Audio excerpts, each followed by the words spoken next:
Prepárate porque en este tiempo vamos a hablar de aquello que realmente el Señor hace, el Espíritu Santo hace en medio de nosotros. Amén. Conocer a Dios significa poder experimentar. Amén. Cuando la palabra del Señor nos habla, nos dice que conozcamos a Dios, que nos esforcemos por conocer al Señor. Acá la Escritura se refiere específicamente, nos está hablando específicamente de experimentar a Dios. Amén. Amén. Una cosa es conocerlo quizás solo en nuestra mente, conocerlo quizás solamente en nuestro razonamiento. Gracias, Alicia. Nuestro razonamiento, sí, pero lo que nos habla la Escritura es conocerlo de una manera experiencial, experimentar a Dios. Amén. Y ahora la vida que el Señor ahora nos ofrece vivir realmente es en una constante experiencia con Dios, en un constante encuentro con Dios, pero de una manera en la que podamos experimentarlo, no porque otras personas quizás te están diciendo, no porque otras personas puedan llegar a decirte así es Dios, así es la palabra, sino que Él quiere que tú experimentes su presencia. Amén. Amén. ¿Y cuántos realmente quieren experimentar esa presencia de Dios?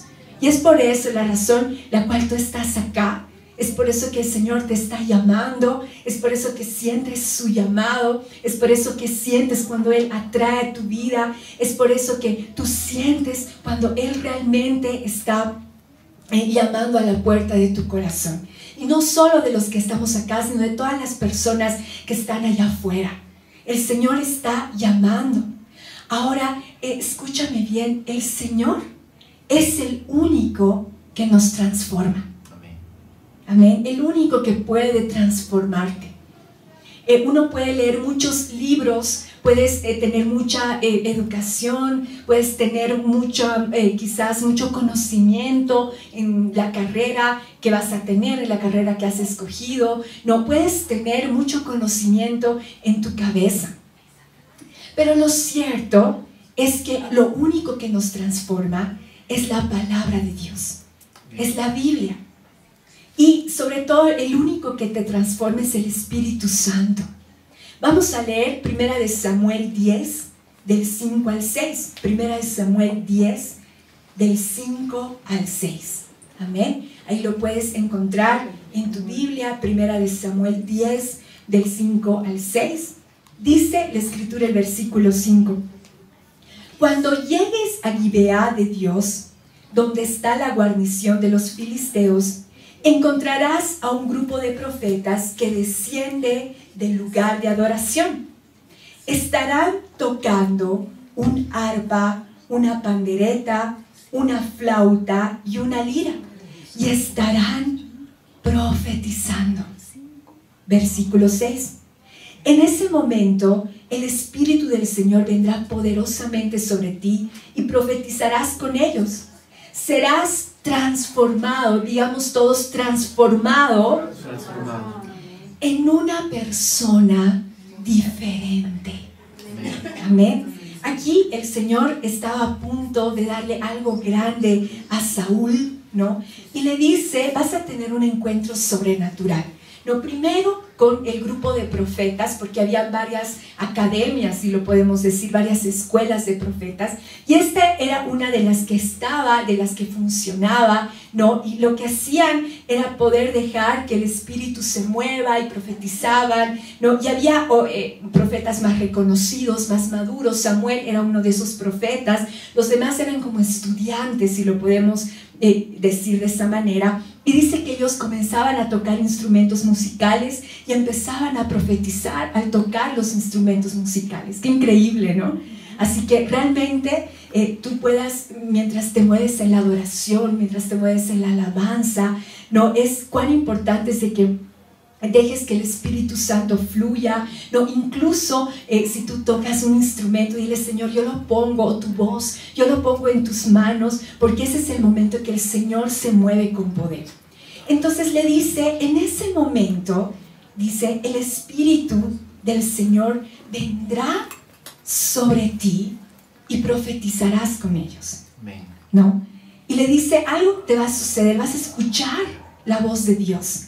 Vas a escuchar y vas a sentir el toque de Dios. Y dice, serás transformado en una persona diferente. Yo realmente quiero que el Señor siga haciendo su obra de transformación en mi vida. ¿Cuántos quieren eso? Amén. Amén. El Señor nos transforma.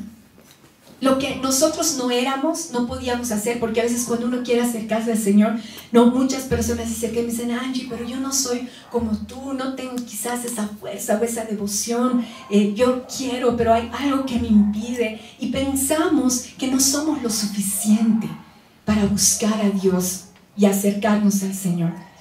Pero la verdad es que la obra se asienta en el poder del Espíritu Santo. Se asienta en que Él nos transforma. No nosotros quizás en nuestras propias fuerzas, sino que Él nos transforma y nos vuelve personas distintas. Y ese es el llamado y eso es lo que el Espíritu Santo hace en nosotros, en todas las personas, ¿no? Y eso es lo que podemos ver, ¿no? Cómo se va dando. Ahora, es cierto que en algunas personas esa transformación es poco a poco. Es de a poco. En otras personas es algo instantáneo, ¿no?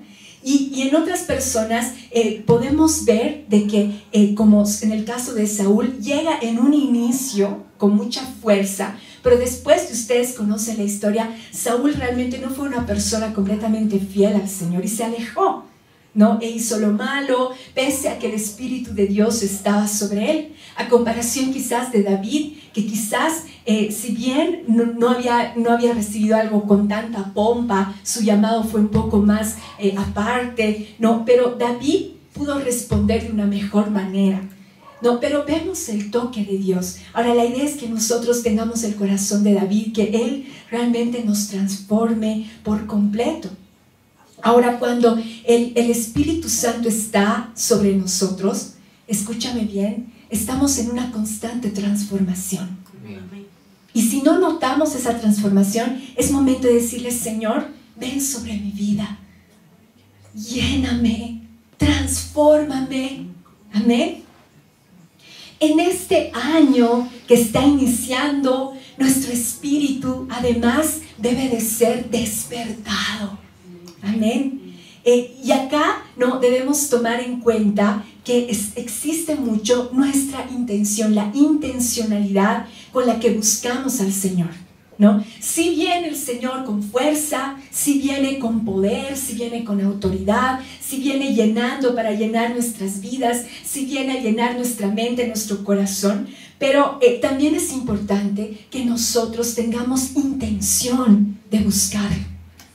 Amén. Intención de decirle, Señor, yo me voy a esforzar todo lo que pueda por buscarte, por conocerte. No permitas que nada ni nadie te saque del lugar donde tú estás en este momento. No permitas que nada ni nadie te mueva del lugar. Que realmente el Señor pueda hacer una obra poderosa. Amén. Ahora, ¿cómo específicamente es esa intencionalidad que podemos mostrar? No, en Ageo hay una historia parecida. En Ageo vamos a ir hasta el capítulo 1, vamos a leer del 9 en adelante. Ageo 1, el versículo 9 dice así: esperáis mucho, pero he aquí hay poco, y lo que traéis a casa yo lo aviento. ¿Por qué? Declara el Señor de los ejércitos. Porque por causa de mi casa que está desolada, mientras cada uno de vosotros corre a su casa. Por tanto, por causa vuestra, los cielos han retenido su rocío y la tierra ha retenido su fruto. Y llamé a la sequía sobre la tierra, sobre los montes, sobre el trigo, sobre el mosto, sobre el aceite, sobre el que produce la tierra, sobre los hombres, sobre el ganado y sobre todo el trabajo en vuestras manos. Y Zorobabel, hijo de Salatiel, el sumo sacerdote Josué, hijo de Josadac, y todo el remanente del pueblo, obedecieron la voz del Señor su Dios y las palabras del profeta Ageo, como el Señor su Dios le había mandado. Y temió el pueblo delante del Señor. Entonces Ageo, mensajero del Señor, por mandato del Señor, habló al pueblo diciendo: yo estoy con vosotros, declara el Señor. Versículo 14. Y despertó el Señor el espíritu de Zorobabel, hijo de Salatiel, gobernador de Judá, y el espíritu del sumo sacerdote Josué, hijo de Josadac, y el espíritu de todo el remanente del pueblo, y vinieron y comenzaron la obra en la casa del Señor de los ejércitos, su Dios, el día 24 del mes sexto, en el año segundo del rey Darío. ¿No? Acá lo que sucedía es que el pueblo del Señor todo había sido quemado, el templo quemado, las casas habían sido quemadas, se los llevan a Babilonia, ¿no? Y todo el pueblo exiliado porque estaba ocurriendo una invasión, ¿no? Pero ya ahí en Babilonia el Señor les da una palabra, incluso ya desde antes les dice: en 70 años van a volver a su tierra y van a volver a ser una nación, cosa que en esa época era imposible. Pero resulta que el Señor cumple su palabra, las personas comienzan, ¿no? Ya a volver a su tierra, porque ocurre algo impresionante en los gobiernos de ese tiempo. Sube Darío, ¿no? Que era un rey persa, ¿no? Que él no era hijo de Dios, pero él teme a Dios, se acuerda y dice: esta nación tiene que volver, porque adoren a su Dios, que construyan su templo, que vuelvan a ser una nación, un milagro, ¿no? Entonces la gente comenzó a volver, ¿no? a su nación, y comenzaron a construir sus casas porque todo estaba quemado. Todos comenzaron a ocuparse cada uno de su casa, a decir: bueno, ¿qué me falta? A construir, ¿no? Pero todos estaban construyendo su casa, pero no estaban construyendo la casa de Dios. Dice, estaba desolada. Y dice: ustedes están trabajando, esperan mucho, reciben poco. Dice: ¿pero por qué será esto? Les pregunta al principio de lo que habíamos leído. Y dice: esto es porque ustedes no se están ocupando de mi casa. Ustedes no están ocupándose que yo esté en medio de ustedes. Y es por eso que no viene esa bendición que ustedes están anhelando. Y dice la Escritura que Zorobabel, que era el gobernante, Josué, Zorobabel, que era el sumo sacerdote, y Josué, ¿no?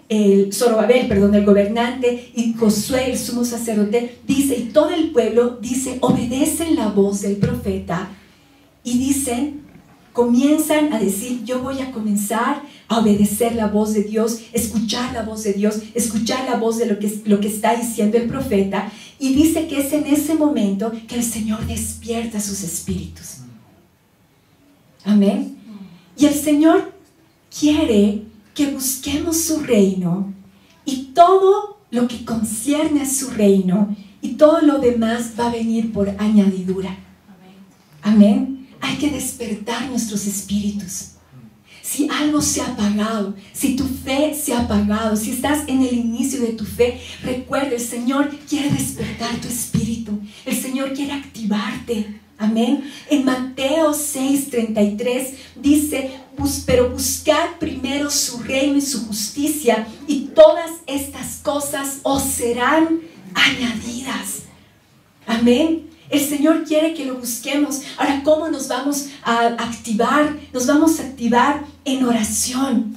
En la reunión que tenemos de servidores, comenzar a tomar nuestros horarios, comenzar a ser parte de todas las actividades que estamos planificando. Va a haber cosas preciosas que vamos a hacer. Decirle: Señor, yo quiero ocuparme de tu casa, quiero ser parte de lo que tú estás haciendo. Quiero realmente que tu reino llene toda la tierra. Amén.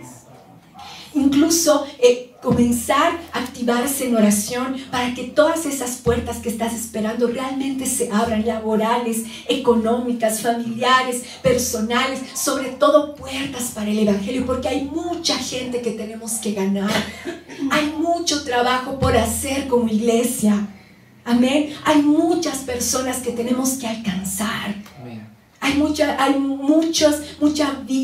vidas que necesitan a Dios. y tenemos que comenzar a decirle, Señor, este año tengo que abrir, potenciar mi grupo en casa, abrir un grupo en casa, voy a traer a personas al Evangelio. ¿Es una tarea fácil? No es una tarea fácil. Se paga un precio por servir al Señor, pero saben que es un precio que sí vale la pena. Es un precio que te trae una bendición sobrenatural. Amén. Amén. Y es importante que le digamos, Señor, realmente levántanos, despiértanos. Incluso el Señor puede hacer cosas sobrenaturales. Él puede levantarnos como guerreros en oración, porque te digo algo, que nada sucede sin la fuerza de Dios. Para nosotros es imposible, pero para Dios todas las cosas son posibles. Él puede hacer aquello que es sobrenatural. Amén.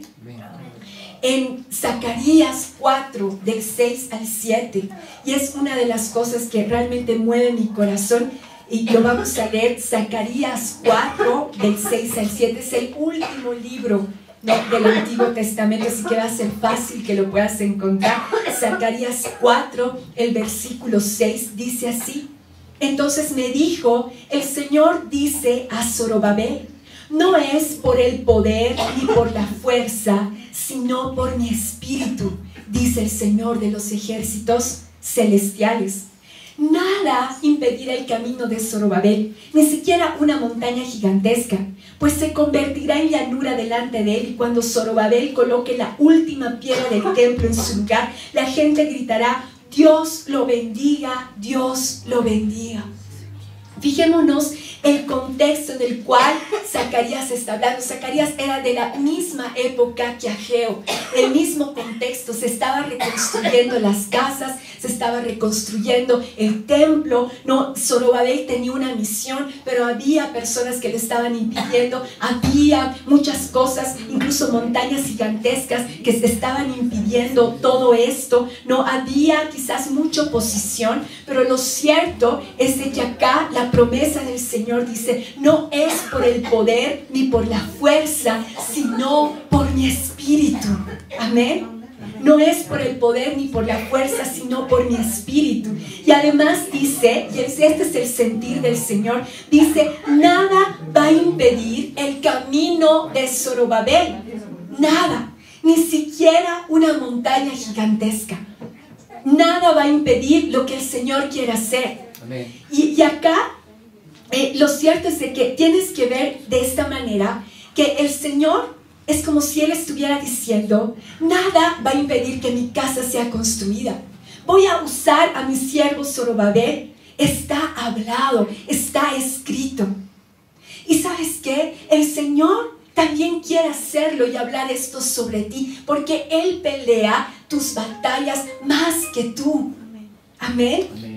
Él pelea las batallas más de lo que tú estás peleando, estás batallando, estás haciendo. Realmente el Señor está peleando, está más interesado en que todas las promesas, el bienestar que Él quiere traer, el fuego del Espíritu Santo que quiere encender en su pueblo. Él es el más ansioso, Él es el que está más animado, Él es el que realmente quiere que se ponga piedra sobre piedra en su casa, que sea construida.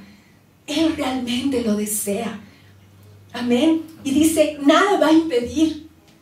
Ahora aquí está a nuestra disposición. El Señor está peleando por ti, por tu circunstancia, y por tu circunstancia más de lo que te imaginas.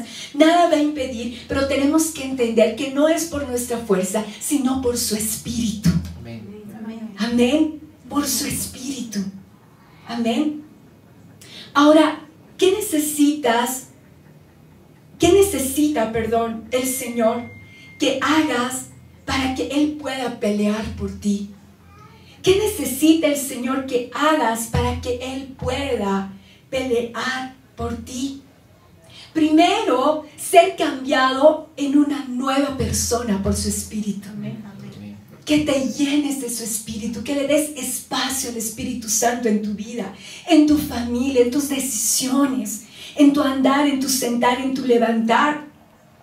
Que además, tú puedas pelear las batallas que vives, pero a la manera de Dios. Amén. A su manera. Amén. En Éxodo 17, y con esto vamos a acabar, en Éxodo 17 está una de las situaciones, de las batallas que Israel enfrenta, ¿no? Se puede decir más sobrenaturales que podemos ver en la palabra del Señor, ¿no? Se levanta un pueblo Amalek, ¿no? Vamos a leer desde el 8 al 13, el versículo 8 dice así: mientras el pueblo de Israel aún se encontraba en Refidim, los guerreros de Amalek lo atacaron. Así que Moisés le ordenó a Josué: escoge algunos hombres para salir a pelear contra el ejército de Amalek. Mañana yo estaré en la cima de la colina sosteniendo la vara de Dios en mi mano. Versículo 10. Josué hizo lo que Moisés le ordenó y peleó contra el ejército de Amalek. Entre tanto, Moisés, Aarón y Hur subieron a la cima de una colina cercana. Mientras Moisés sostenía en alto la vara en su mano, los israelitas vencían. Pero cuando él bajaba la mano, dominaban los amalecitas. Pronto se le cansaron tanto los brazos que ya no podía sostenerlos en alto. Así que Aarón y Hur le pusieron una piedra a Moisés para que se sentara. Luego separaron a cada lado de Moisés y le sostuvieron las manos en alto. Así sus manos se mantuvieron firmes hasta la puesta del sol. Como resultado, Josué aplastó al ejército de Amalek en la batalla. ¿No? Y hay el ejército de Amalek para pelear contra Israel. No, Josué se levanta, no empiezan a pelear, quizás en todo el conocimiento que ellos tenían, quizás no eran todavía en ese tiempo guerreros experimentados, o como en otras naciones, ¿no? Cómo llevaban, ¿no? El ser guerreros, porque era una profesión en esa época, ¿no? Pero resulta de que Moisés sube, dice, al monte con Aarón y Hur, y la estrategia que tenían, ¿no? Y que se daba, y seguramente el Señor les reveló, era mientras Moisés tenía las manos en alto, dice que Israel ganaba. Pero si él se cansaba, ¿no? Y bajaba las manos, dice que Amalek comenzaba a ganar en la batalla. Entonces decían: tengo que subir las manos. Ahora, ¿qué es esto de subir las manos para nosotros? Es que estemos alerta, pendientes, en oración, amén, en alabanza. Amén. Amén. Y no cansarnos. Moisés, él tenía 2 personas que lo comenzaron a sostener, ¿no? Incluso es tan bello que nos sostengamos unos a otros en oración. Amén. Y estas 2 personas, Aarón y Hur, comenzaron a sostener sus manos hasta que realmente ellos ganen por completo la batalla. Pero había alguien que intencionalmente estaba levantando las manos, ¿no? Y en muchas personas, como incluso dicen, seguramente él estaba orando, decirle: Señor, gana por nosotros, Señor, pelea por nosotros. Así, y le estaba permitiendo que el Señor haga lo que es imposible para el ser humano. Pero Él quiere que tú te actives. Él quiere que te levantes en oración. Tenemos horarios, ¿no? En las mañanas, conéctate a las oraciones. Los lunes en la noche todavía no estamos comenzando, pero cuando comencemos tienes que darle con todo. Amén. Amén. Actívate los miércoles en el ayuno, al mediodía, conéctate. No, pero es importante que realmente le digamos: Señor, estamos al pie de la batalla, estamos activados, estamos atentos, porque tú quieres realmente hacer cosas poderosas, cosas sobrenaturales. Pero está el hecho de cansarnos de una manera sana y decirle: Señor, ya no tolero esto más en nuestra sociedad, en nuestra vida. Comencemos a batallar en el Espíritu. Porque sí, lo cierto es que uno quiere estar fuera de todo tipo de batalla, quiere tener una vida tranquila, sin problemas, sin dificultades, ¿no? Y viene alguna dificultad, te enojas con el Señor, no sabes que el Señor está utilizando esto para que no seas como Saúl, sino como David, ¿no? Y esto es impresionante, porque sobre Saúl vino el Espíritu de Dios, pero después él falló, él se alejó e hizo que toda la nación peque y realmente llevó a la ruina a su pueblo. Entonces el Señor dijo: voy a escoger a un hombre conforme a mi corazón. Escoge a David, pero del llamado de David a que él sea constituido como rey pasaron como unos 30 años. Pero 30 años, no que él estaba ahí todo bien, todo alistándose, aprendiendo. Estaba aprendiendo en la escuela de Dios, con quebranto. Para que él, cuando suba al trono, no sea como Saúl. Para que él no pueda realmente mostrar un carácter probado. Una persona que no le iba a fallar a Dios. Una persona que iba a poder sostener el Espíritu, el peso del Espíritu Santo en su vida. Con su forma de ser, con su carácter, un carácter probado, incluso con su devoción, con su pasión. Pero entró en la escuela del quebranto. El Señor tenía que quebrarlo, tenía que sacar esas cosas que no estaban bien, colocar las cosas que estaban bien, que le iban a ayudar a que realmente su pueblo sea levantado. Y David fue el rey al cual después de él no hubo. No, y el Señor siempre comparaba a todos los demás con David, porque él había cautivado su corazón, porque lo amaba. Y esa es la razón por la que a veces nos pasan problemas, dificultades, porque Dios te está moldeando. Y en eso te va a servir para que realmente Dios te pueda bendecir más, para que des lugar al Espíritu de Dios en tu vida. Amén. Y para que sepas que Él puede ganar esas batallas. Amén. Recuerda que tenemos que ser mudados en nuevas personas.